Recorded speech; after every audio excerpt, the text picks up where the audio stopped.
2월 한 달 동안 우리가 잘 알고 있다고 생각하지만 사실상 오해하고 있을 수도 있는 성경 말씀을 한 말씀씩 매주 나누고 있습니다.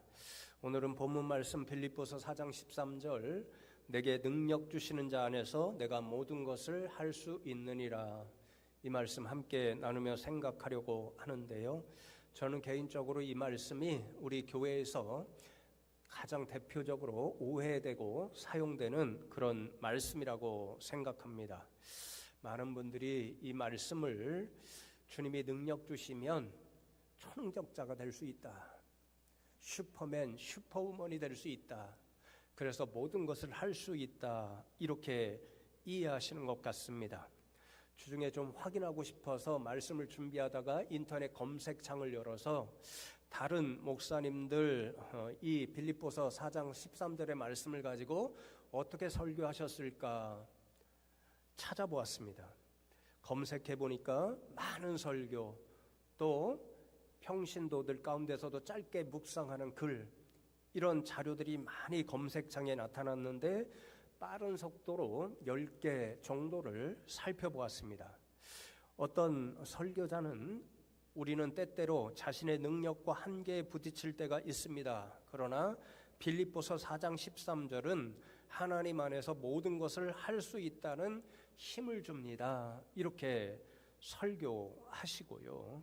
또 어떤 설교자는 빌립보서 4장 13절을 불가능을 가능케 하는 말씀이다, 이렇게 이해하면서 어려운 상황에 직면했을 때 우리는 종종 두려움과 불안을 느낍니다. 그러나 하나님 안에서 우리는 모든 것을 할 수 있는 가능성을 발견할 수 있습니다, 이렇게 설교하고 있고요. 마지막으로 소개할 분은 자녀들 양육을 함께 고민하는 그런 다음 이 인터넷 사이트 있잖아요. 거기에 카페를 운영하는 분이 계셨는데 아마 평신도 분인 것 같습니다.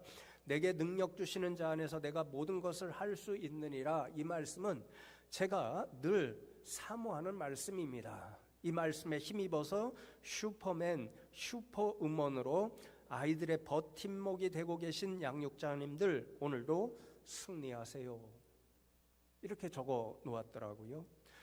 10분 가운데 거의 8, 9분은 오늘 본문 말씀을 이토록 주님이 능력 주시면 우리는 초능력자가 돼서 슈퍼맨, 슈퍼우먼이 돼서 모든 것을 할 수 있다, 이런 의미로 이해하고 설교하거나 묵상하는 것을 보게 되었습니다. 저도 사실은 그런 소망을 가지고 있습니다. 또 믿죠. 우리 주님은 전능하신 분이기 때문에 전능하신 그 주님이 우리에게 능력 주시면 우리가 모든 것을 할 수 있습니다. 그렇게 믿고 때때로 소망합니다. 그래서 저는 개인적으로요, 주님께서 전능하신 능력을 제게 나눠주신다면 신유의 은사, 신유의 능력을 제일 받고 싶습니다. 그래서 주님께서 신유의 은사를 주시면 당장 달려가서 편찮으신 저희 아버님, 어머님 고쳐드리고, 또 우리 교회에도 연약하신 분들 계시잖아요. 그분들을 기도 한번 하면 깨끗이 낫는 그런 능력을 가지면 좋겠다, 이런 소망을 갖고 있죠. 그런데 사랑하는 성도 여러분, 오늘 빌립보서 4장 13절의 말씀은 우리가 초능력자가 될 수 있다, 슈퍼맨, 슈퍼우먼이 돼서 모든 것을 할 수 있다, 이런 뜻이 아닙니다. 2월 설교 주제가 말씀을 깊이 이해하려면 그것이잖아요. 우리가 성경 말씀을 읽을 때에 깊이 그 뜻을 이해하고 새기려면 가장 기본적인 것이 어떤 말씀 한 구절을 그냥 따서 그냥 그 말씀 그대로 기억하고 또 생각하는 것이 아니라 말씀이 놓여진 전후의 문맥, 맥락을 잘 살펴서 그 말씀을 읽을 때 보다 더 말씀의 의미를 깊이 새기고 이해할 수 있습니다. 빌립보서 4장 13절의 말씀도 그렇습니다. 이 말씀은 4장 10절로부터 20절 한 단락을 이루는 그 맥락 가운데 놓여져 있기 때문에 그 전후 맥락을 살필 때에 이 말씀의 의미를 보다 더 깊이 이해할 수 있는 거죠. 이 말씀이 4장 13절 10절로부터 시작된다고 말씀드렸잖아요. 내가 주 안에서 크게 기뻐함은 너희가 나를 생각하던 것이 이제 다시 싹이 나미니 너희가 또한 이를 위하여 생각은 하였으나 기회가 없었느니라. 그렇게 말씀하잖아요. 빌립보서를 지금 적고 있는 사도 바울은 에베소 감옥에 갇혀 있습니다. 그런데 놀랍게도 감옥에 갇혀 있으면서 크게 기뻐한다, 그렇게 고백합니다. 감옥에 갇혀 있는 바울이 크게 기뻐한 까닭이 너희가 빌립보 교회 성도님들이죠. 그들이 나를 바울을 생각하던 것이 이제 다시 싹이 나고 있기 때문이다, 그렇게 이야기합니다. 굉장히 은유적인 표현이라서 주석의 도움을 받아야 이 한 줄의 의미를 제대로 새길 수 있는데요.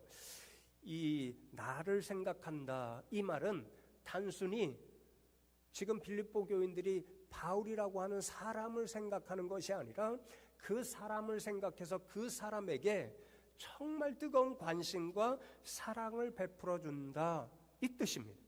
그러니까 사도 바울에 대한 빌립보 교인들의 관심과 사랑이 다시 싹이 나고 있다 그러잖아요. 겨울에 모든 식물이 다 죽어 있다가 죽어 있는 것처럼 보이지만 봄에 날씨가 따뜻해지면 다시 싹이 나잖아요. 그것처럼 다시 싹이 난다, 이 말은요, 지금까지 뭔가 중단되었지만, 사랑과 관심이 중단되었지만 빌립보 감옥에, 에베소 감옥에 갇혀 있는 사도 바울, 그 소리를 듣고 빌립보 교회 교인들이 다시 관심과 사랑을 뜨겁게 베풀어 주고 있다는 말입니다.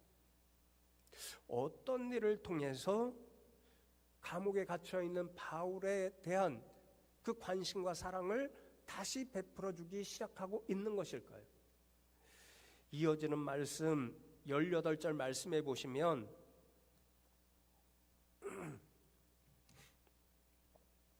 내게는 모든 것이 있고 또 풍부한지라 에바브로 디도편에 너희가 준 것을 받음으로 내가 풍족하니 이는 받으실 만한 향기로운 제물이요 하나님을 기쁘시게 한 것이라, 그렇게 말씀하죠. 에바브로 디도라고 하는 그런 성도편에 너희가 준 것을 받았다, 그렇게 말씀합니다. 이 준 것이 뭐냐면요, 선교 헌금입니다. 제가 말씀드렸죠. 초대교회는 순회 전도자, 순회 선교사, 주님의 명령을 받아들고 복음을 들고 열방으로 나간 그런 전도자, 선교사가 많았는데 사도 바울도 그런 선교사 중에 한 분이었잖아요. 그러니까 초대교회 성도님들이 애써서 감당했던 사명 가운데 한 것이 순회 전도자가 자신들의 교회에 온다 그러면 맞아서 환영해서 그들을 집으로 초청하거나 식사 대접도 하고 잠자리도 제공하고 또 선교 헌금을 후원해 주는 일이었습니다. 이제 15절과 16절 말씀을 보시면요, 이 마게도냐 지역에 빌립보 교회가 있잖아요. 사도행전 16장 말씀에 보면 하나님께서 유럽으로 사도 바울 전도자 일행, 선교사 일행을 이끌고 가실 때 가장 먼저 복음을 전한 데가 마게도냐 지방에 있는 빌립보였습니다. 거기에서 루디아 여성 사업가를 만나고 루디아 가정에 가서 복음을 전했을 때 모두가 예수를 받아들이고 영접함으로 그 가정부터 빌립보 교회가 시작되었습니다. 그 빌립보 교회가 사도 바울을 늘 후원해주는 가장 대표적인 교회였습니다. 그래서 15절과 16절 말씀에 보면 마게도냐를 떠날 때도 너희가 한번 나에게 그런 지원, 후원을 해줬고 데살로니가 지역에 있을 때도 2번이나 선교 헌금을 보내주었다라고 이야기합니다.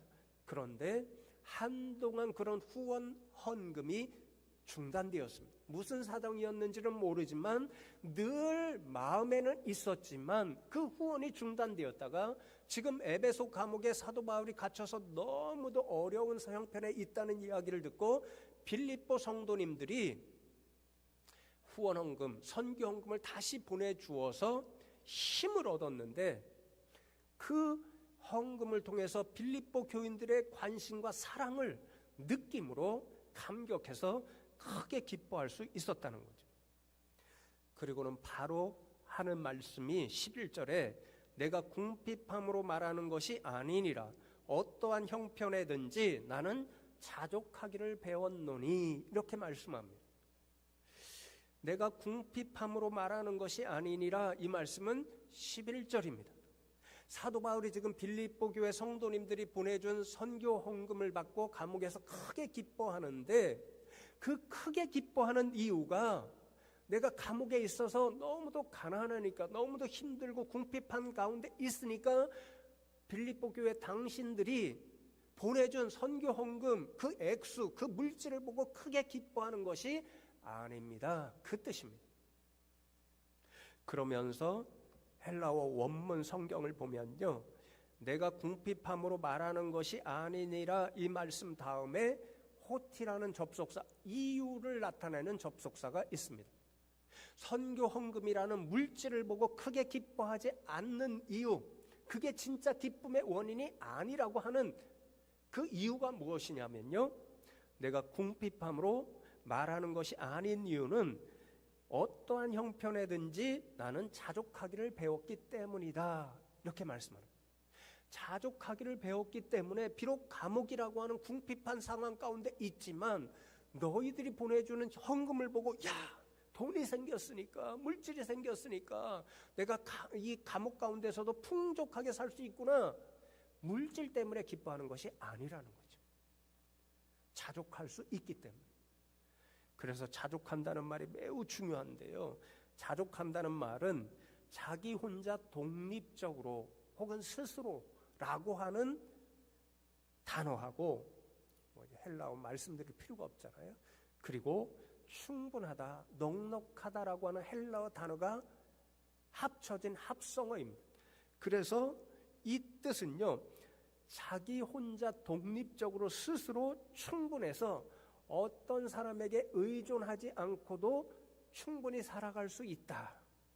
그게 또 확장되어서 어떤 상황이나 환경에 영향을 받지 않고 어떤 상황에도 흔들리지 않고 견뎌낼 수 있다. 세상적인 근심이나 걱정으로부터 나는 흔들리지 않고 이겨낼 수 있다, 이런 뜻을 가지고 있습니다.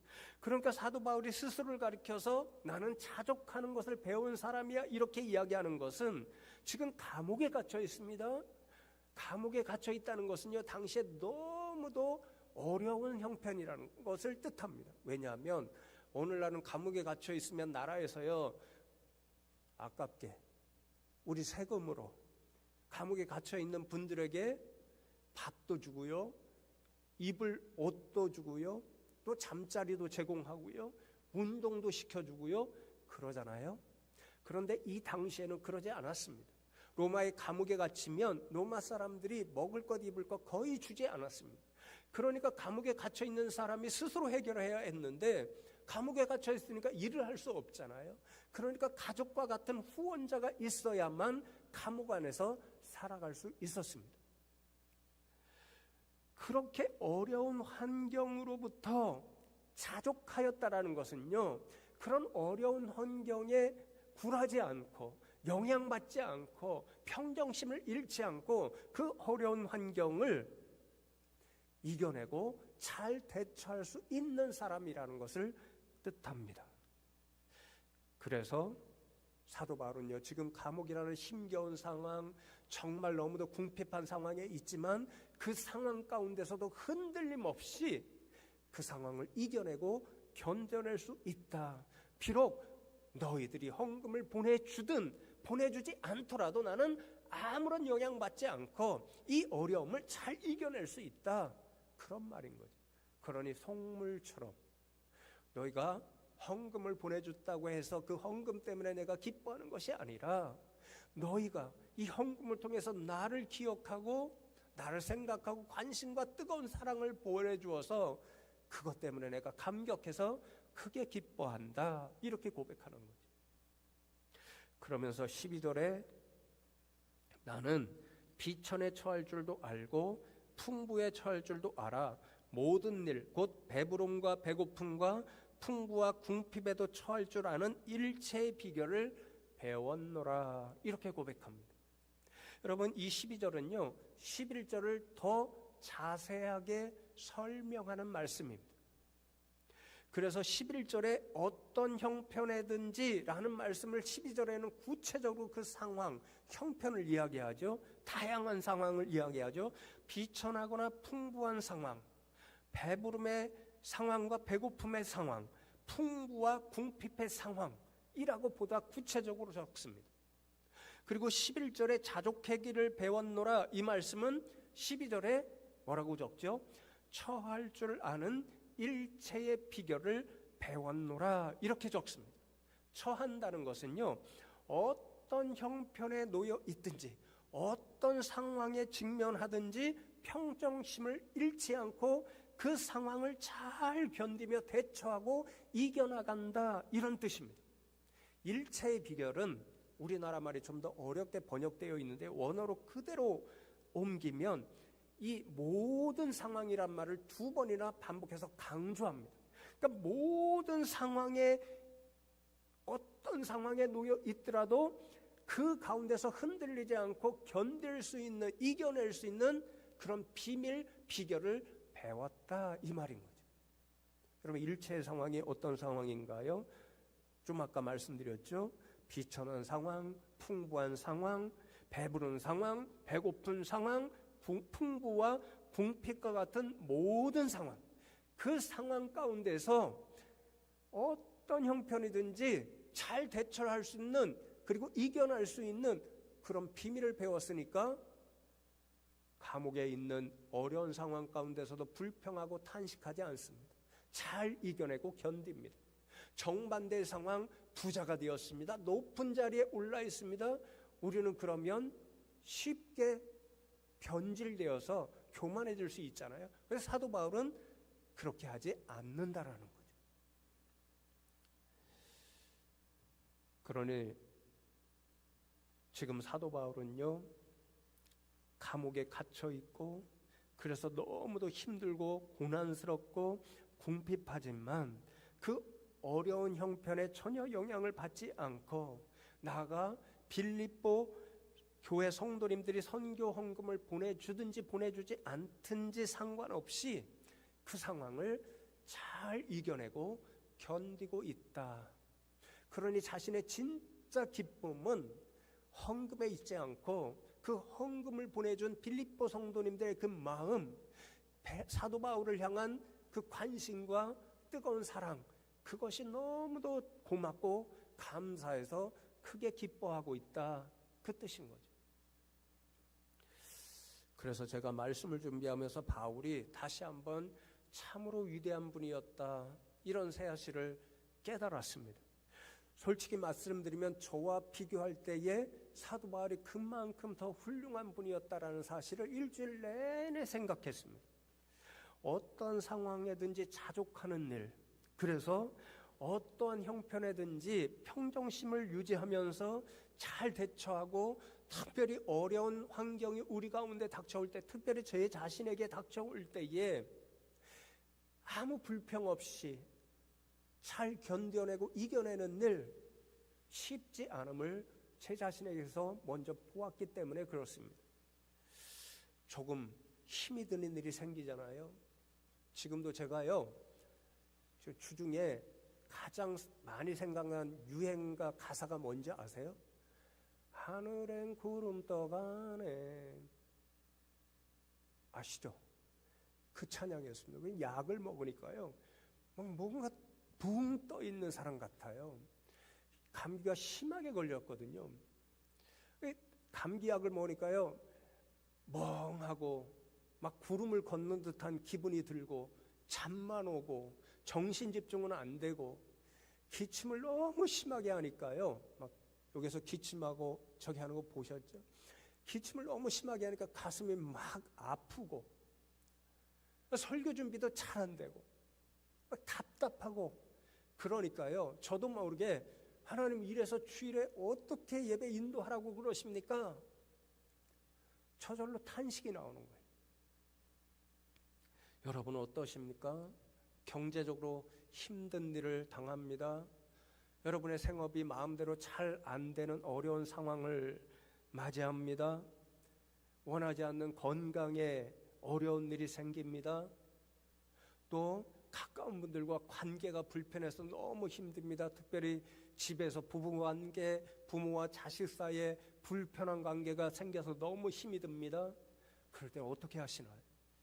사도 바울처럼 어떤 형편에 있든지 정말 평정심을 잃지 않고 잘 대처하고 이기고 견디며 나가나요? 아니면 저처럼 하나님 왜 이러십니까? 너무도 쉽게 탄식이 나오나요? 여러분, 사도 바울은 어떻게 저와 다르게 이렇게 어떤 형편에든지 자족함을 배워서 일체의 비결을 배워서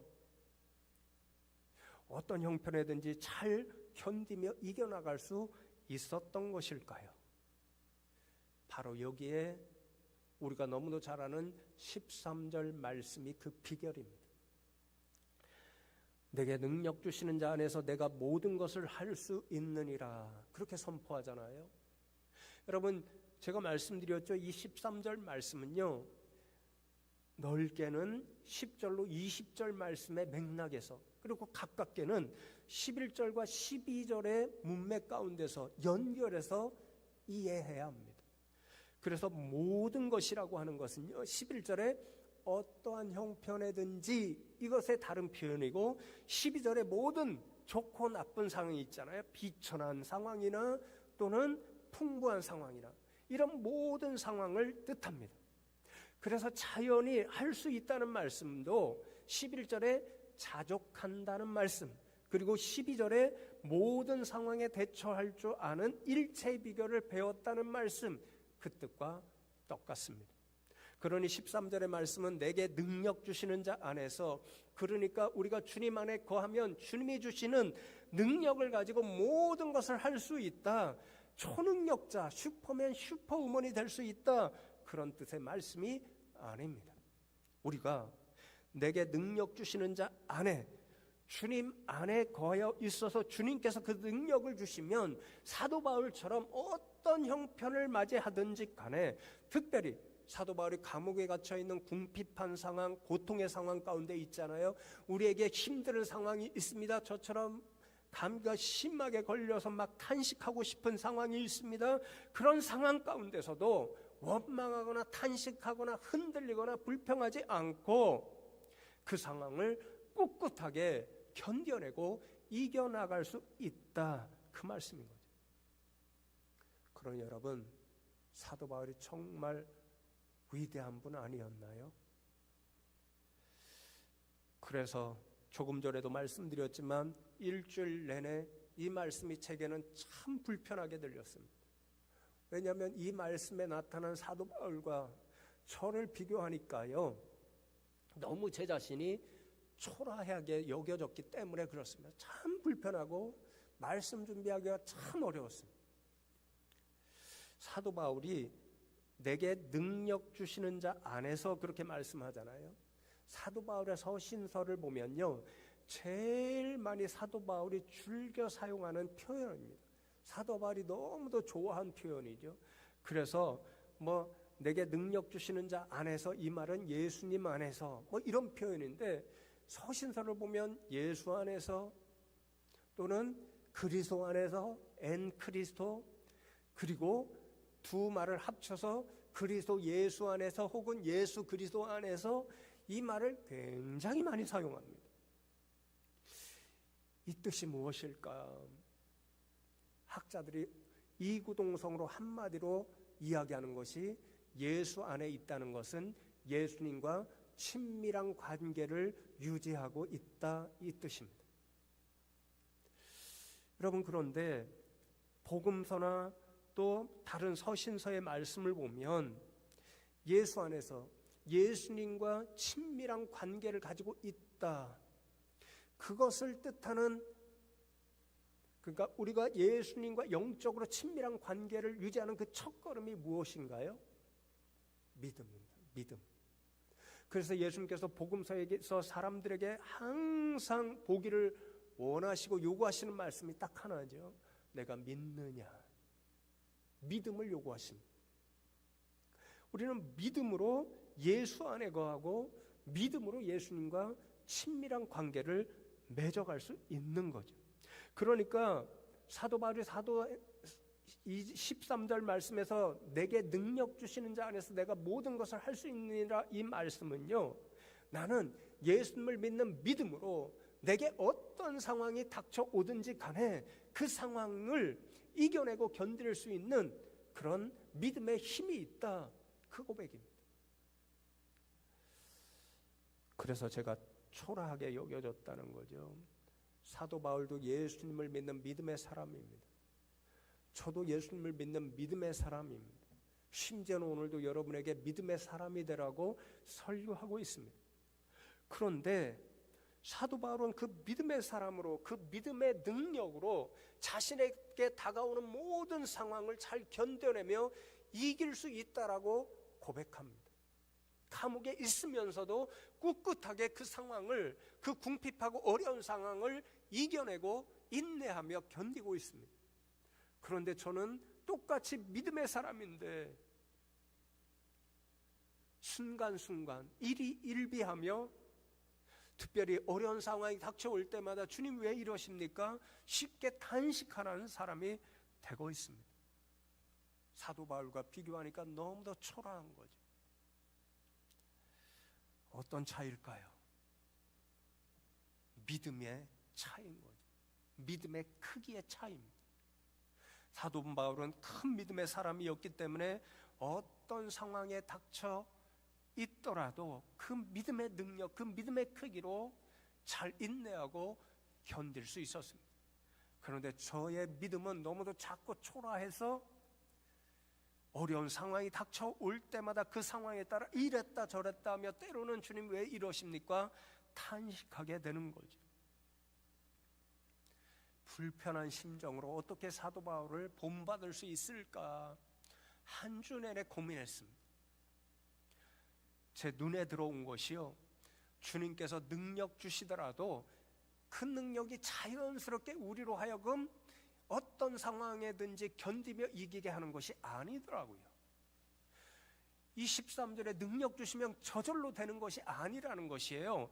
11절에 보면 나는 자족하기를 배웠노라 그러잖아요. 경험을 통해서 습득한다는 뜻입니다. 배웠다는 말이. 또 12절에 일체의 비결을 배웠노라 그러잖아요. 비법을 전수받는다, 이 뜻입니다. 배웠다는 말이. 여러분 요즘 요리 경연대가 많잖아요. 흑백 요리사 열광하고 있잖아요.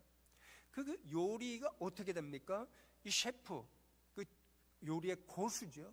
제자들에게 그 비법을 전수함으로써 요리를 배웁니다. 그 배움의 과정이 일체의 비결을 배웠노라, 비법을 전수받듯이 배웠다는 것입니다. 두 단어가 헬라어로는 다르지만 똑같이 배웠다라는 뜻을 가지고 있고, 그 말의 밑바탕에는 연습한다, 훈련받는다, 이런 뜻이 표현되어 있습니다. 그러나 여러분, 이 말씀을 통해서 제가 최종적으로 깨달은 결론이 뭐냐면요, 믿음도 훈련이 있어야 된다는 것입니다.